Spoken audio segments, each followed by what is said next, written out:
தேனி மாவட்டம் வனதாய்புரம் கிராமத்தில் காவல்துறை அதிகாரிகளின் பாதுகாப்பில் அரசுக்கு சொந்தமான ஆக்கிரமிப்பு செய்யப்பட்ட இடங்களை ஜேசிபி மூலம் அதிகாரிகள் அகற்றினர். தேனி மாவட்டம் ஆண்டிப்பட்டி தாலுகாவிற்குட்பட்ட குமணன்தொழு அருகே வனதாய்புரம் கிராமம் அமைந்துள்ளது. இந்த கிராமத்தில் அமைந்துள்ள ஊர் பொது கிணறு மற்றும் ஓடைக்கு செல்லும் பாதையை அதே கிராமத்தை சேர்ந்த தனிநபர் ஆக்கிரமித்துள்ளதாக கடந்த சில மாதங்களுக்கு முன்பு பொதுமக்கள் வருவாய்த்துறை அதிகாரிகளிடம் புகார் அளித்தனர். இதையடுத்து வருவாய்த்துறையினர் அளவீடு செய்ததில் கிராம பொதுப்பாதை உட்பட சுமார் 2 ஏக்கர் நிலம் ஆக்கிரமிப்பு செய்துள்ளது தெரியவந்தது.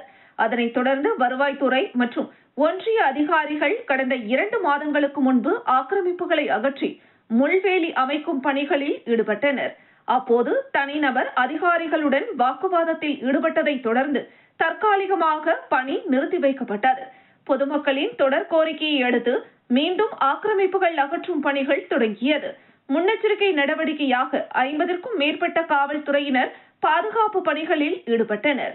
ஜேசிபி இயந்திரம் மூலம் ஆக்கிரமிப்பு அகற்றப்பட்டு அரசு நிலத்தை சுற்றிலும் முள்வேலி அமைக்கும் பணிகள் நடைபெற்றது.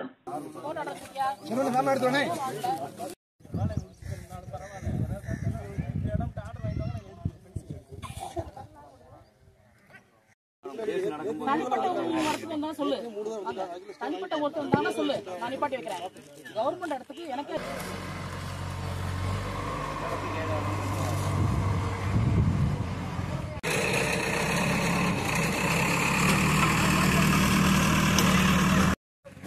கடலூர் மாவட்டம் விருத்தாச்சலம் வயலூர் நகராட்சி தொடக்கப் பள்ளியில் 76வது குடியரசு தின விழா சிறப்பாக கொண்டாடப்பட்டது. பள்ளியின் தலைமை ஆசிரியர் வெங்கட சுப்பிரமணியன் அனைவரையும் வரவேற்றார். இந்த நிகழ்ச்சியில் வாசவி கிளப் தலைவர் கண்ணன் வாசவி, வனிதா கிளப் தலைவர் கிரிஜா தலைமையில் வட்டார கல்வி அலுவலர் ராஜேஸ்வரி மற்றும் நகரமன்ற உறுப்பினர் கிருஷ்ணமூர்த்தி, SMC தலைவர் ஆஷா, வாசவி கிளப் ராஜேந்திரன், சிவகுமார், கீதா, கலா, பிரபாகரன், ராம்குமார், ஜெய், சாய் கிருஷ்ணா, திரையரங்கு மேலாளர் இளங்கோ மற்றும் ஆசிரியர் பயிற்றுனர்கள் விஸ்வநாதன், வரதராஜ பெருமாள் மற்றும் பள்ளி மேலாண்மை குழு உறுப்பினர்கள், இல்லம் தேடி கல்வி தன்னார்வலர்கள், அம்பிகா, இலக்கியா, ராதா, ஒருங்கிணைப்பாளர் முல்லை மற்றும் பெற்றோர்கள் பெருந்திரளாக கலந்து கொண்டு தமிழக அரசின் கலை திருவிழா போட்டிகளில் மாவட்ட அளவில் முதலிடம் பெற்ற பள்ளி மாணவர்களை பாராட்டி மாநில அளவில் கலந்து கொண்டமைக்கு பரிசுகளையும் வழங்கி சிறப்பித்தனர். மேலும் ஆன்லைன் கல்வி, ரேடியோ கல்வி, வானொலியின் 76வது குடியரசு தின விழா நிகழ்வில் பள்ளி மாணவர்களது குரல் பதிவுகள் வெளிவந்துள்ளமைக்காக சான்றிதழ்களையும் இனிப்புகளையும் வழங்கி சிறப்பித்தனர். நிகழ்ச்சியில் மாணவர்களது கலை நிகழ்ச்சி நடைபெற்றது. இறுதியில் உதவி ஆசிரியர் சண்முகவள்ளி நன்றி கூறினார்.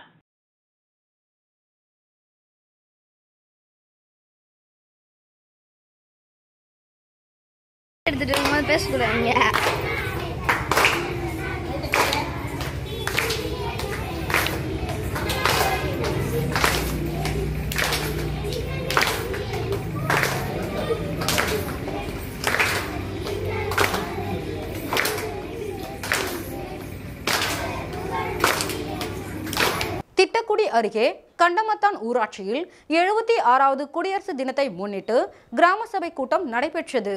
கடலூர் மாவட்டம் திட்டக்குடி அருகே கண்டமத்தான் ஊராட்சியில் நடைபெற்ற கிராம சபை கூட்டத்தில் கண்டமத்தான் ஊராட்சியில் நடைபெற்று வரும் பல்வேறு திட்டப்பணிகள் குறித்து கிராம சபை கூட்டத்தில் பொதுமக்களிடையே கருத்துக்கள் கேட்டுக் கொள்ளப்பட்டது.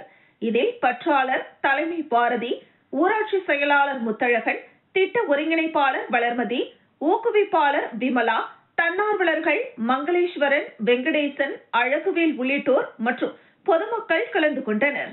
குவைத்தில் இறந்த 2 வாலிபர்களின் குடும்பத்திற்கு தமிழக அரசின் 5 லட்சம் நிதியை அமைச்சர் கணேசன் வழங்கினார்.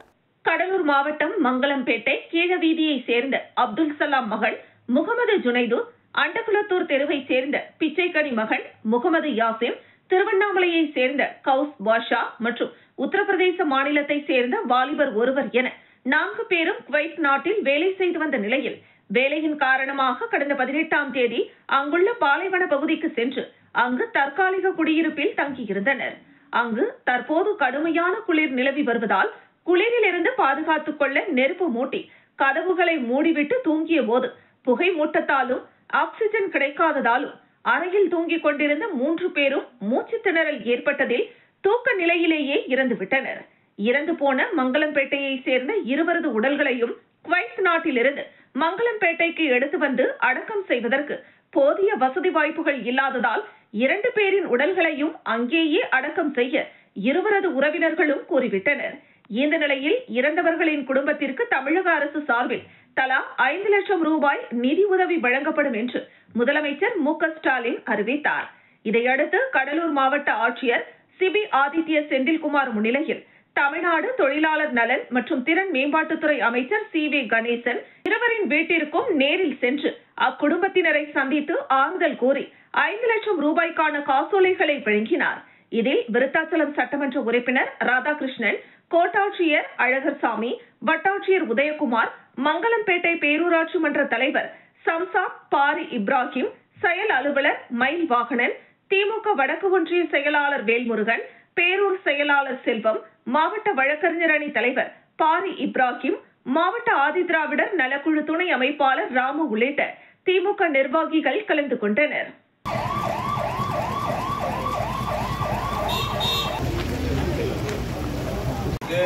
ரூபாய் 5 லட்சத்தை நிவாரணமாக அந்த குடும்பத்தினுடைய வாழ்வாதாரத்திற்கு வழங்கியிருக்கிறார்கள். உங்கள் முன்னிலையில் மாவட்ட ஆட்சியர் முன்னிலையில் சட்டமன்ற உறுப்பினர் அன்போடு கேட்டுக்கொள்கிறேன்.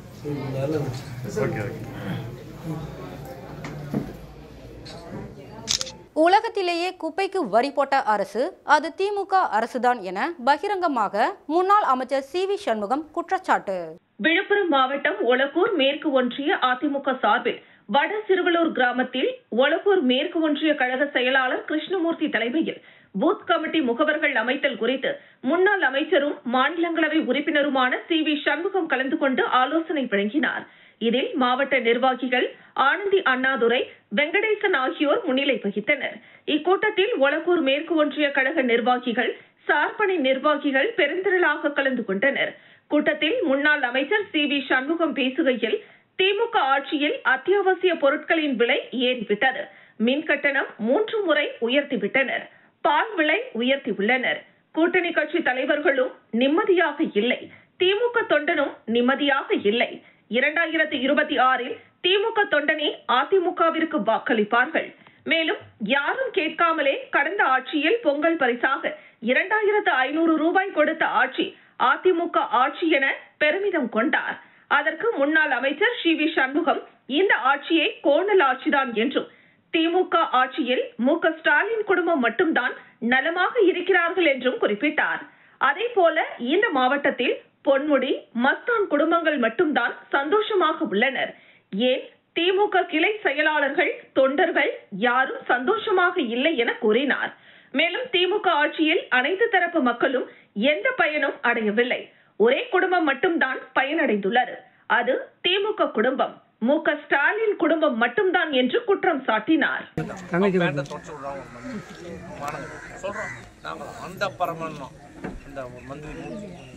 ஆண்டப்பரமன்ற மாதிரி நீ அவங்க தொடைய தொடச்சு விடுறான்.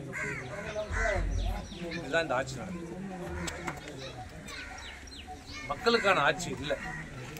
மக்களுக்கு எந்த நன்மையும் இல்லை. இந்த ஆட்சி எந்த திட்டமும் நிறைவேறல. எந்த திட்டமும். திண்டுக்கல் மாவட்டம் பழனி ஆயக்குடியில் சமூக போராளி பழனி பாபாவின் 28ஆம் ஆண்டு நினைவேந்தல் நிகழ்வு நடைபெற்றது. திண்டுக்கல் மாவட்டம் பழனி ஆயக்குடியில் சமூக போராளி பழனி பாபாவின் 28வது ஆண்டு நினைவேந்தல் நிகழ்வை முன்னிட்டு விடுதலை சிறுத்தைகள் கட்சி இஸ்லாமிய ஜனநாயக பேரவை சார்பாக வீர வணக்க நிகழ்ச்சி நடைபெற்றது. இஸ்லாமிய ஜனநாயக பேரவையின் மாவட்ட அமைப்பாளர் அபுல் கலாம் ஆசாத், நிகழ்ச்சி ஒருங்கிணைப்பாளர் சபிக் ராஜா ஆகியோர் தலைமையில் விழா நடைபெற்றது. இந்த நிகழ்வில் சிறப்பு அழைப்பாளர்களாக மாநில துணை செயலாளர் கனியமுதன், மாநில நிலம் மீட்பு இயக்கம் உலக நம்பி, மண்டல துணை செயலாளர் ஜலால் முகமது, மாவட்ட செயலாளர் திருவலவன், மாவட்ட துணை செயலாளர் பாவேந்தன், செய்தி தொடர்பாளர் பொதினி வளவன், பொருளாளர் திருமாறன் மற்றும் நகர பொருளாளர் தமிழண்ணன், வாஞ்சிநாதன், போர்க்கொடி ஏந்தி, ஜெய்சீலன், வழக்கறிஞர் குமாரசாமி, இளமதி பிரபு, பூமிநாதன், ராசு, காளிமுத்து, திருமாறன் ஆகியோர் முன்னிலை வகித்தனர். தொடர்ந்து இந்த நிகழ்வில் சிறுத்தை சதாம், முத்தர் அலி, ரஃபீக், ஜாபர் சாதிக், அப்துல் கலாம், சையது பாபு, ஷாஜஹான், ஷேக் முகமது, அப்துல்லா, அப்பாஸ், இஸ்மாயில், யஹியா, மணிகண்டன், வலவன், முரளி வலவன், அன்பழகன், தமிழ்மண் ஆனந்தன், கார்த்தி, செந்தில், இளையதுரை, செல்லதுரை, ரமேஷ், பாவலன், மணிகண்டன், கிள்ளி வலவன் மற்றும் மகளிர் பொறுப்பாளர் வீரமணி, மகேஷ் உள்ளிட்ட பொறுப்பாளர்கள் கலந்து கொண்டு பழனி பாபாவின் கல்லறைக்கு மாலை அணிவித்து மலர்களால் அலங்கரிக்கப்பட்டு பாபாவின் புகழ்பாடும் விதமாக பல்வேறு கோஷங்களை எழுப்பி வீர வணக்க நிகழ்ச்சி நடைபெற்றது. சமூக நீதி போராளி வீரன் பழனி பாபாவிற்கு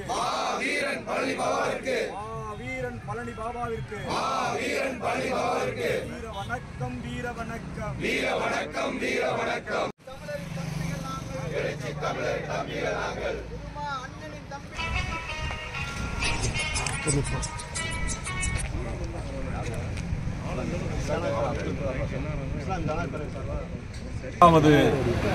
நினைவு நாளில் விடுதலை சிறுத்தைகள் கட்சியின் துணைநிலை அமைப்பான இஸ்லாமிய ஜனநாயக பேரவையின் சார்பில் மாவட்ட அமைப்பாளர் ஆசாத் அவர்களின் தலைமையில் இந்தவும் வெறுப்பு அரசியல் பேசிக் கொண்டிருக்கக்கூடிய